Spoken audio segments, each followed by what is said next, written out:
Hey guys, Heather with Rapidly Refined, everything you need to refine your skills as a chalk painter. Today we're going to be doing a furniture makeover. We're going to be updating this orangey toned outdated dresser into something a little bit more light and chic. We'll be adding some really fun textured wallpaper.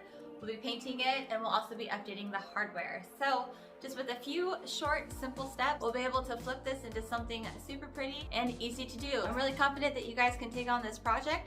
So come along with me and let's go ahead and get started. So our first step, as always, clean the piece. I know it's kind of a pain when you just want to get right into painting. This is worth the time. Furniture pieces, they can carry odors, spider webs, bugs. Even somebody on my Instagram account once wrote me and said that they found a squirrel's nest in their piece. So if you just jump right into painting your piece, you wouldn't find things like that. You're gonna spend all that time painting, and it's gonna be all in vain when you go to sell it. I mean, let me just show you. I mean, this is why we do it. That's, I think that's like mouse poop. And this has a little bit of an odor. Just pulled the last drawer out. And look at that in the corner. Ooh. So what I'll be doing is going around and spraying a solution of 90% water and 10% bleach. Bacteria holds a lot of smells, and this is going to kill off all those germs that have just been festering. It's going to give everything a huge spray down, let it penetrate through the wood. We're gonna let it soak for about 30 minutes, and then I'll come back and wipe off the residuals and let this air dry, and then we can press on with our project. This has been fully cleaned. Now it smells fantastic. I went ahead last night and just filled in these holes. I just, just did a quick fill in the holes and then let that dry overnight, because we will be taking this textured wallpaper and placing them on the front. So we are all good to go right now as far as priming and chugging along and getting this wallpaper on. So yay! I know that the Ben Zinsser is a go-to primer. Because it's so popular, sometimes it might not be available. This other brand is a great selection. It's backwards right now, but it's KILZ, Original Interior Primer. This is my go-to primer for when I run out of my bins. Just wanted you to know that. I'll be taking out the drawers again and then taping off the edges. That will give me a nice clean line for everything with our project. I'll also be going in with a spray primer on the inside of that dresser. So I need to tape off those tracks in order to prevent some buildup on those. So I'll be doing that next.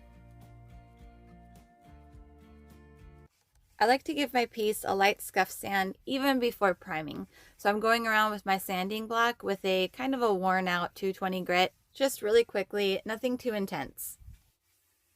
Because we're being super technical here, I will be putting this in a Tupperware lid, and we're going to go ahead and pour it on in. Using the roller is pretty simple. All you have to do is basically dip and roll. But in all seriousness, you basically just spread it on evenly. It helps going back and forth in V motions. And as you see here, I'm turning the roller a little bit on one side and then the other to get into those nooks and crannies. And then I'm going along with a brush just to get those edges. Wearing my proper PPE, I'm going to go ahead and give this can a shake and spray it on. I'm not worried about covering the entire surfaces. I just want to get this product on to help with the smell. Now we'll go ahead and measure and cut our wallpaper.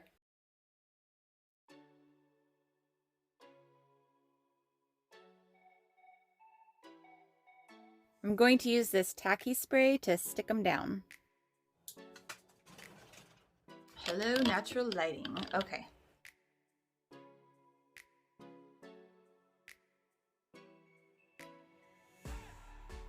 This product actually worked really well. So it goes on really nicely when it sprays, and then all you have to do is just put that stuff on top, and you don't have to wait until it gets tacky or anything, and it just sticks so it doesn't go anywhere. So if you never used this product before, I would recommend it for sticking on the wallpaper. It doesn't really have too bad of a smell either. So it just makes this a super quick process. And of course, it being Georgia, I had to let all the bugs in when I opened up that garage door. Let's lay on some paint. I always give my paints a stir. These are mineral-based paints, and so it just helps, you know, if any mineral deposits get to the bottom, you know, just give it a quick stir. You can get these little guys at the dollar store, or they sell them at Walmart, kind of like that party craft section area. You can get some popsicle sticks there. Okay, we are stirred and ready to go. I start off by wetting my brush and kind of working that water into the bristles a little bit, and then wetting the surface area I'll be painting on.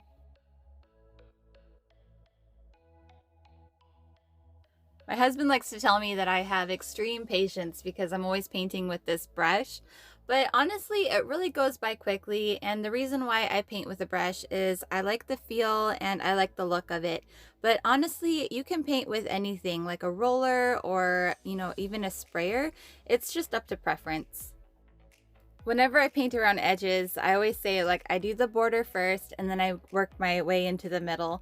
It reminds me of when we were little and we have those coloring books, and some people scribble outside of the lines and others take the crayon and work around the edges and then shade on the inside lightly. That's kind of the principle of what I do. So that's my little method, and if you try it out, let me know.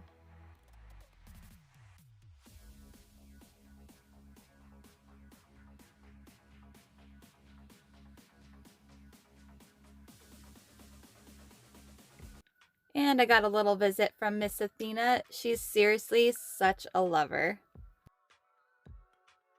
Okay guys, so we're working our way down to the drawers. Now honestly, this one was a little tricky. I started with my normal standard painting brush, this Wise Owl, and you know, it worked really well for the edges. I had to work a little bit more vigorously for the top. So then I found that it worked a little better if I switched to something with a heavier bristle and something that I didn't mind kind of beating up a little bit. So basically, you know, just working it in kind of vigorously into those grooves, it really helped out a lot. So you definitely, if you're painting with something of this texture, you want to do it with a brush that you kind of just don't care about or can take the beating.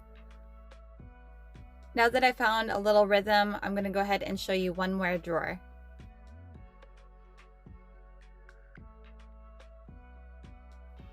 And here's a perfect example of what can happen to your brush when working with these kind of textures.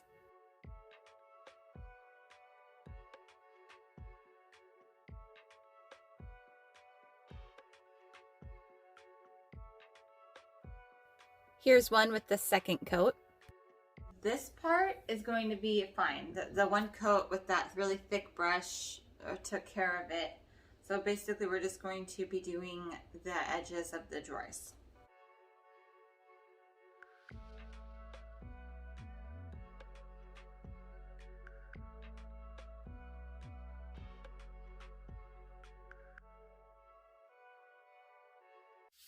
I like to use a 320 grit sandpaper in between my coats, just because it's enough of a sand down to where it can give the piece a nice smooth texture, but also leave enough abrasion to where it makes the products adhere better. So it's perfect for in between painting as well as in between poly top coats, and it really gives a nice smooth touch to your piece. We're going to go ahead and do our second coat to the body of the piece. Now with white paints, it can be kind of tricky. With some brands, you can get full coverage in 2 coats. Others, it can take a couple more to build up to that.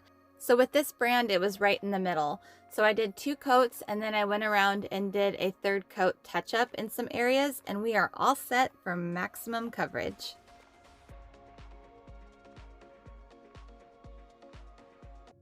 We're going to go ahead and create a little stand to spray paint our poles. So basically just put the screws in the bottom of your poles and then poke holes through the box. We're going to pop those handles into the holes so they stand upright, and that way it'll work beautifully when we go to spray paint them. We'll be using the pure gold in Rust-Oleum. We're going to try to match the gold that's in these little knobs. I do a little tester spot to make sure all the pigment's there, and then give it a nice little mist, wait for it to dry, and then get all the angles. It's top coat time. What I had envisioned for this piece is a kind of like a satiny, not so much like a high gloss, but basically not a flat finish. However, I went to go open up my Varathane and it is no more. Sad day. So, second option, we're just gonna have to go with the flat. I have a full can that I recently ordered from Amazon of General Finishes High Performance Flat. So we will be doing the top coat in that. Let's get started. I'm just prepping the surface with a quick sand with that 320 grit sandpaper. We're going to be applying the poly top coat with this applicator today, just on the top and the sides. It's a really easy tool to use. With it being such a fine, smooth applicator, it does make it a breeze to apply the poly and have it be an extra smooth finish. So it's going to be super quick and super smooth. We are using a handy dandy Tupperware lid one more time. Look at how beautiful and easy this glides on. Can you believe it? Okay, so you don't have to worry about covering the entire surface with the poly on your pad. It just kind of works itself out. And then because it goes so quickly, we have enough working time to kind of go over and backtrack anything that we might have missed, which is fantastic if you are a little OCD like I am. And because this tool is meant to get into the trim and corners, it works beautifully for these sides, how they're more divoted and have that border. It just goes on really easily, and even around this frame, just dip it and swipe. So it would be nice to use that same applicator on these drawers. However, with this raised wallpaper here, I'm just a little concerned of the buildup. I'd like to keep that definition.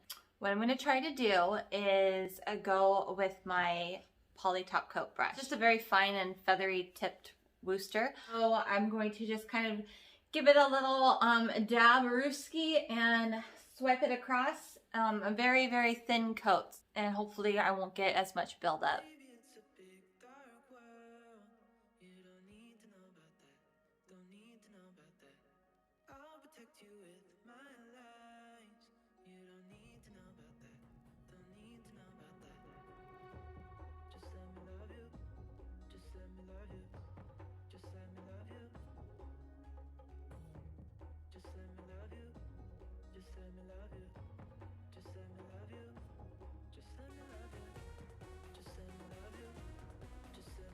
Just 4 more to go. I will catch you on the flip side. I have a really fun and easy way of measuring out hardware that's going to make it super fast. I've been in search of the perfect measuring tool, and I want to share it with you. So stick around, catch you on the flip side, and we will get to putting on our hardware.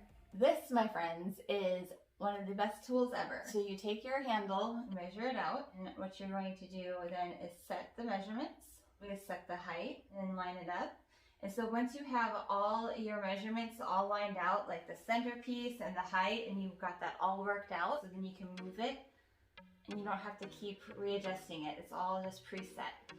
Fantastic. I will just go ahead and put this on, and then we'll knock out these 4 drawers and do the knobs.